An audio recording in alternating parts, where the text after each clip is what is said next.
Voorafgaand aan Runefest hebben wij de mogelijkheid gekregen Mod met Kate te interviewen.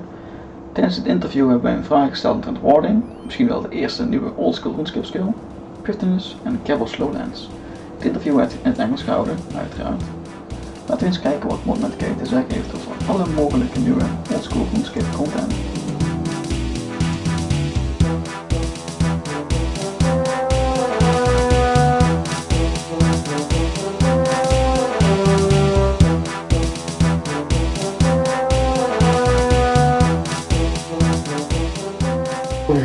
Warding. It's described as the smithing skill for magic. That's right, yeah. So, what should I think about? What does it work? So, if you look at how you make a normal set of armour, you go out and get your pickaxe, you go and mine your ore. You get your ore, you put it into a furnace, it turns it into a bar, and then you turn that bar into a sheet of armour. It's pretty straightforward and simple. With warding, you go out there and you get the resources you need to make warding. So you go out and get runic energy. So you need to start casting magic spells on these obelisks in game, start collecting your runic energy. You then collect the other items you need, which you might get from other activities in the game, already in the game.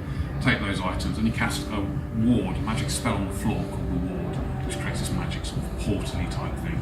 You then use this runic energy and these items on that ward, and then it imbues those items and turns them into magical armour. So you've still got the same three processes of collecting your resources, which you do by farming, casting this spell on the obelisks,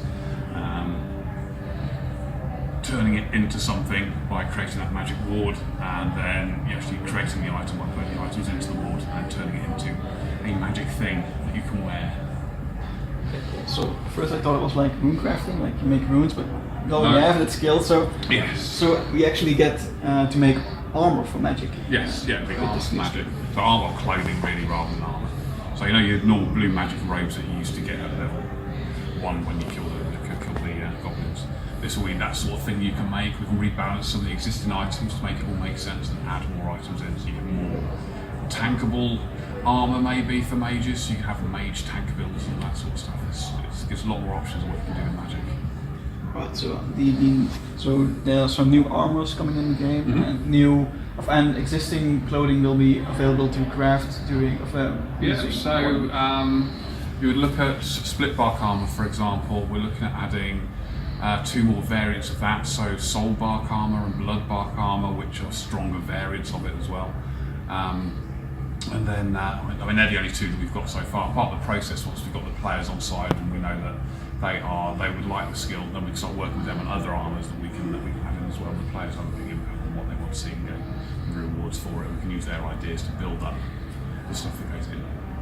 Is this tied up specifically to magic gear, or would be able to create melee armor imbued with magic? That might be something in the future, of course. I mean, at the moment, your melee armor is your melee armor, your magic armor is your magic armor.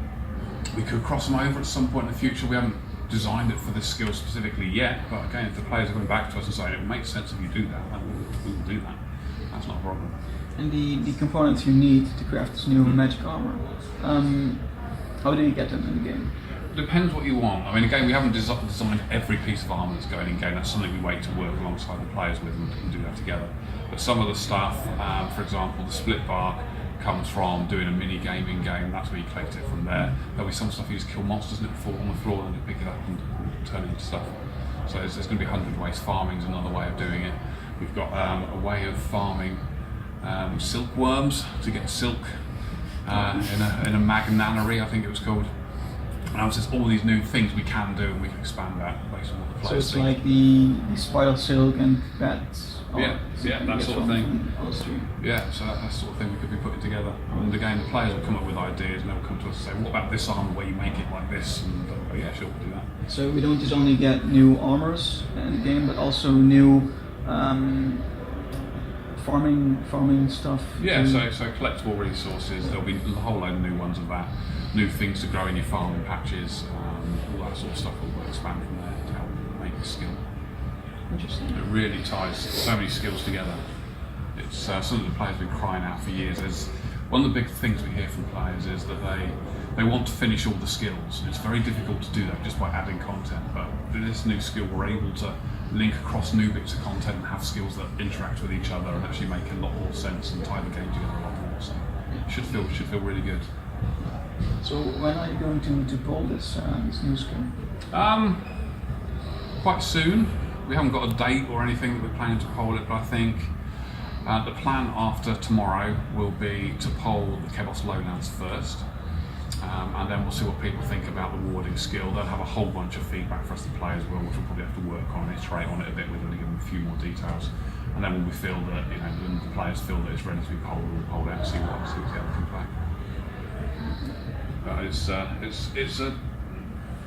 It's a challenge to poll a skill. We've tried it twice in the past and it's never passed a poll before. We tried it back in 2014, I think it was, with a skill called Artisan. That got around 60% and we're aiming for 75%. We did it with a sailing skill in 2016, that got 68%. It nearly got it past, that meme would have been real. It's really mind-blowing how sailing didn't make it. Yeah, I know, it's bizarre, isn't it? It's bizarre. And when we talk about new skills, like, we could do sailing again and sort of up it a bit and see if they'll pass it, or we could try this new thing, which makes so much sense in so many different areas of the game. We should make the game feel a lot more fuller, which is nice. So we'll see what happens. If the players say no, then they say no, and we'll work on something else. That's how the game works, and it's done wonders for us so far. So. Cool. And about the new Prifddinas potentially coming to old school RuneScape. Yeah. What's the major difference between the Prifddinas on old school and RuneScape? Well, a little bit different to start with. Games are very different, so we're going to have to build it differently. However, I think the content, again, exactly the same as with warding. The actual content, the details of the content that we work with the players on to understand. We've got a wonderful data analytics team back in the office, and they've been really looking at what sort of content different sort of people like as well, so we can first start off understanding if somebody likes the Song of the Elves or the Elves storyline, what other sort of content do they like. We start using that information to start creating ideas about what sort of content should be going in there. And then we can look at things, and then we start putting that out to the players and talking to them and getting their ideas of what they want to see in it as well. So the city we've got a couple of ideas, something called the Gauntlet, where we can run through a whole load of different PVM challenges, but it will boil down to us working with the players to actually flesh out what goes into that city, and they will have their ideas and we'll put them in. But it's really a combination work between us and the players to build that city together. So the city is still based on the 8 elf factions, like RuneScape?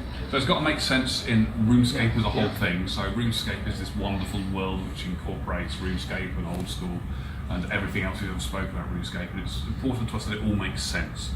It doesn't have to be 100% accurate across every game that we make, because that would be a bit impractical, but it's got to make sense. So it's going to have the 8 elven factions, they're still going to be there. The key people in there will still be the same, but the details will be different. Yeah. But they're still tied to the same skills? Not necessarily. That's something again we'll talk to our players, see what they think. If the players seem that's the right thing to do, we'll do that. But not necessarily. Will access to the city be locked behind lots of big quests, Grandmaster quests leading up to access to Priv? There will be a Grandmaster quest leading to it. Whether you have to complete the quest, I think that's the current plan. How the players feel about that afterwards, we can talk to them again and see what they think.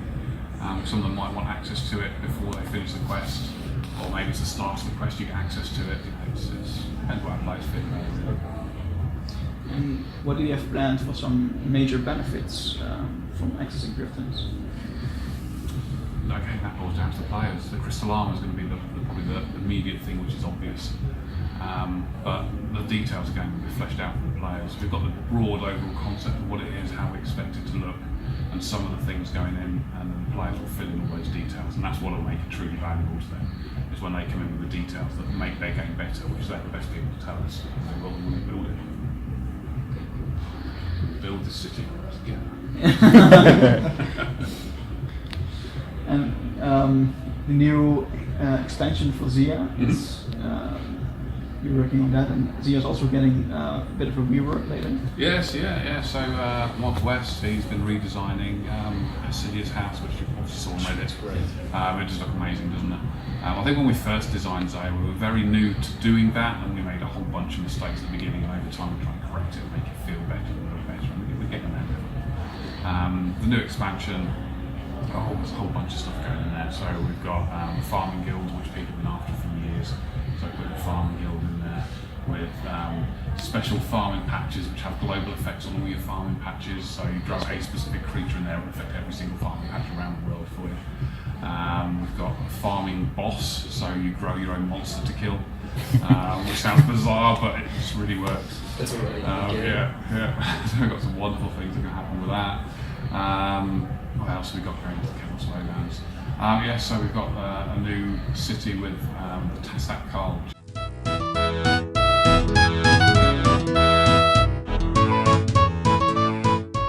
Orientated race, there'll be a new Slayer boss, which will give location-specific Slayer assignments as well. So normally when you have a Slayer assignment, you're told to go and kill X amount of monsters. This one will be kill X amount of monsters at this location. So, and then you'll be sent around the world. And I think one of the key things about Slayer is you don't have to think about what you have to do. You just get sent to do something different. You have this wonderful variety, and this will have more variety because you move into different places to do that as well. So it's going to be quite a cool thing to see what happens. So the new race, what do they? Do they have a backstory? Yeah, so Tassak Carl, they're very linked to the Tsar race. Oh. It's almost like, imagine if you're on a big globe and you've got the Tsar people in their city, and they're underground, they're magma creatures, and this magma sort of flows throughout the world, and out the other side on Zaya pops the Tassak Carl, which are related through this magma stream going through there. There's going to be a whole load of lore stuff which will creep in over time, so it's all not going to be blurted out right at the beginning, but it's going to sort of creep in over time, and we'll work with the players to create more, to flesh out that backstory with them, which will be quite cool. So if they're based off the Tsar, Yeah. do we hear a new Firegate challenge? Don't have enough people called Zuck yet. That's that's difficult enough for the time being. But yeah, not at the moment. But people will always ask. How about future quest releases for Zia as a whole? Yeah, so there's a whole bunch of them. We're looking at 2 new ones with the Kebos Lowlands as well, and they are the house quests. So we've got, I've got to remember the names now, it's just doing it badly.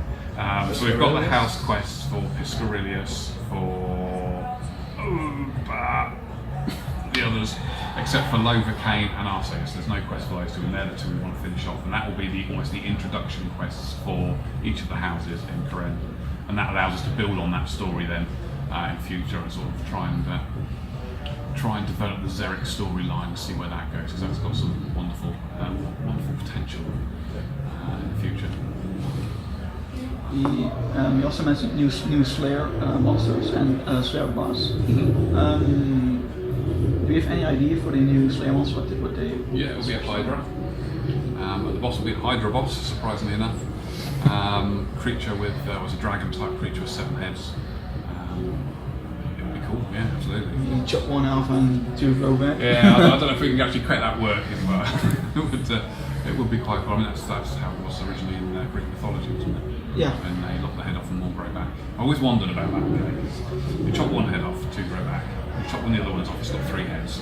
If you keep chopping them off, it's got 100 heads. Now, how does it move and eat? It might be cool if you would need a dragon edge special attack to chop off multiple heads. Yes, yeah, it's not the heads growing back, you know.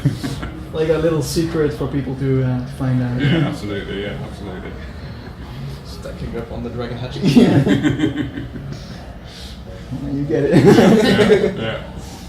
So the new Hydra creatures, do they have a specific drop, like new weapons, or like the Kraken introduced? Now the weapons is probably the most difficult, or the rewards for items is probably the most difficult bit to get right. So I think we're going to be working again from scratch with the community on what those rewards should be.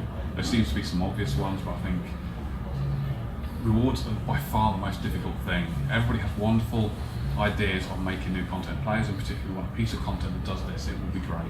Like, right, brilliant, what do you get for doing it? And that's when the conversation always gets very difficult. Oh, you get this new weapon that does X, Y, and Z. But that's something that makes that overpowered, and you no longer can use this, that, and that item because they're now no use to anybody. So it's a really complicated, difficult discussion. We normally have to spend sort of 6 to 8 weeks talking with the players to come up with an agreed reward for different things. It's a lot of work to do, but we'll do that with them as well. And we'll do that from scratch with the Kebos, with the Hydra boss, and see what we get to. So every decision you make making new content is told to the players? Not every decision. So take a quest, for example. We will poll the quest. Should we do this quest? Yes, you can do this quest. Yes, I'll take yes, we'll do that. We won't poll the details of the quest, because imagine polling every detail of the quest to the players and say go play this quest out, and they already know what the storyline is. So sometimes we have to poll the concept and then surprise them within that concept. Sometimes we can go into details. We can poll things like, would you like a +1 / added to this particular weapon?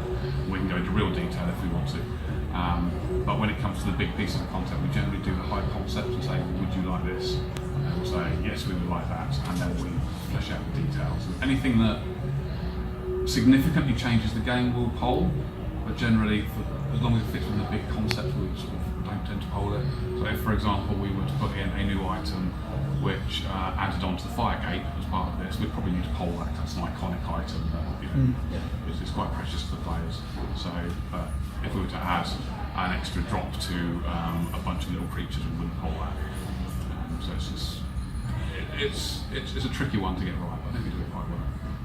So you mentioned that a few skills before didn't pass the poll.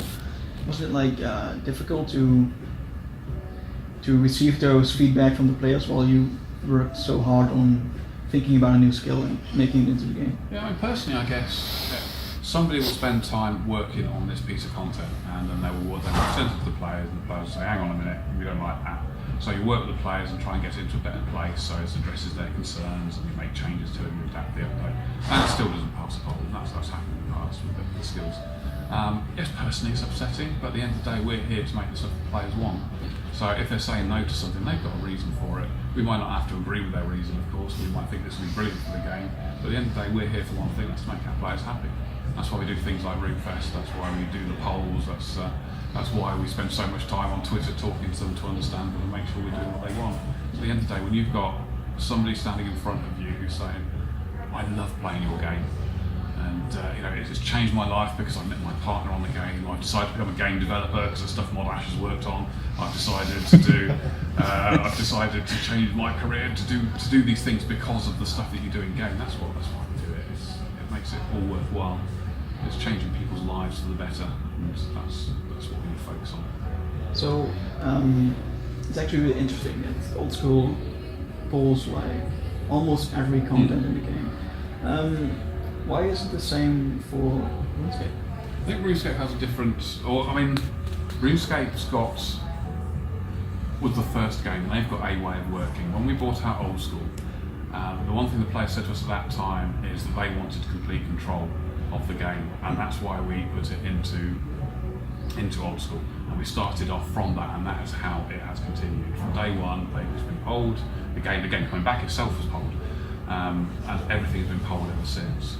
I don't necessarily think sticking it into RuneScape would work. It's probably a better question for Matt, maybe tomorrow. But introducing it into a game that's never had that might not work as well as a game starting with that. Well, I think RuneScape had polls before. They do poll some things, absolutely, yeah. They do poll some things. They don't poll everything like that. I can remember they polling really a lot in the past, but eventually they just stopped doing that. I think they still do poll stuff. They had like diamond tier poll, ruby tier polls, and stuff like that. Yeah. But they didn't do it really much anymore. Yeah, so that's probably a better question for Matt, because he's got he's a product manager for RuneScape, isn't he? So he's going to understand the reasons behind those. So, future for old school RuneScape. What do you think it's going to be in the next few years? Next few years, obviously mobile is becoming a bigger thing. To be interesting to see how that changes at RuneScape. Are we going to have more people playing on mobile? Do we have to make more changes to the UI? Do we have to start running two types of UI side by side to make it all work? Does that become a bigger problem? How does that all work? That's going to be a fascinating discussion to have, and see where that goes in the future. Content-wise, I think we're going to see Zaya get much more populated and much more rich in its history. I'm hoping in the next 3 years to have every black square on the map filled with something significant. That would be a wonderful thing. So we'll get a lot of feedback from the players that don't like the black squares on the map, and so we need to fill them with some content. The black squares, the maps that like the boundaries the game currently has. So you get to some areas and you'll have a nice continent with a nice outside, and that's all absolutely fine. But sometimes you'll have a continent It'll just have this big black square with nothing in it. Stuff. And I mean, some of those squares are a bit, but all those squares have been there since day one. But it would be nice to finish it off and make the world feel complete, and then start looking at other ways that we can add exploration to the game. So That's going to be quite cool. So about filling with the latest quest with Troll Eyes. Yeah. You Exactly that. filled in the Gorok area with the same castle, and south of it the rejuvenation stone from the Majorette. Yes. Is this a hint to any future update, or is it just Potentially, yeah. Eventually, you have to wait and see.